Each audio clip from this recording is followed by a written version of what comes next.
एक आदमी गलती से एक लैंडमाइन पर पैर रख देता है।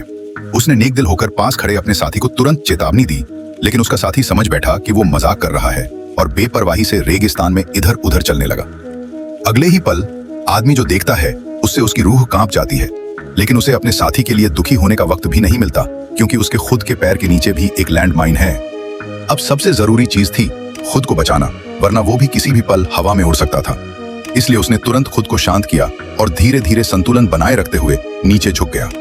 उसने अपना चाकू रेत में घुसाया और तुरंत एक धातु जैसी टकराने की आवाज आई, जिससे पक्का हो गया कि वाकई में वहां एक लैंडमाइन है।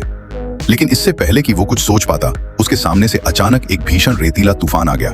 आदमी ने झटपट अपने मुंह और नाक को कपड़े से ढक लिया और अपनी स्नाइपर राइफल को रेत में गाड़कर खुद को स्थिर किया, क्योंकि अगर उसका शरीर जरा भी हिला तो लैंडमाइन फट सकती थी और वो वहीं खत्म हो सकता था।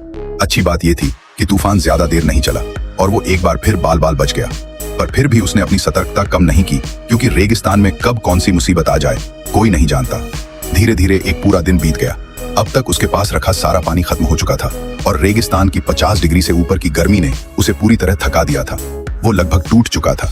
निराशा में उसने अपनी पिस्तौल निकाली और उसे खुद की ओर तान दिया। वो इस दर्दनाक कहानी को यहीं खत्म करना चाहता था, लेकिन तभी उसकी नजर अचानक कुछ दूर पर एक बुजुर्ग आदमी पर पड़ी, जो अजीब चाल के साथ उसकी ओर बढ़ रहा था। उसे तुरंत समझ आ गया कि यह आदमी शायद लैंडमाइनों के बारे में जानता है। वो झटपट उसकी ओर मदद के लिए चिल्लाया, लेकिन बुजुर्ग ने बस इशारा किया कि वो एक कदम आगे बढ़ाए। आदमी गुस्से से भर गया, क्योंकि उसके पैरों के नीचे ही लैंडमाइन है और एक कदम आगे बढ़ाना मतलब खुद को मौत के हवाले करना। लेकिन बुजुर्ग बिना कुछ कहे पलट गया और वहां से चला गया। एक और दिन बीत गया। अब आदमी लगभग प्यास से मरने की कगार पर था। उसका दिमाग भ्रमित हो चुका था।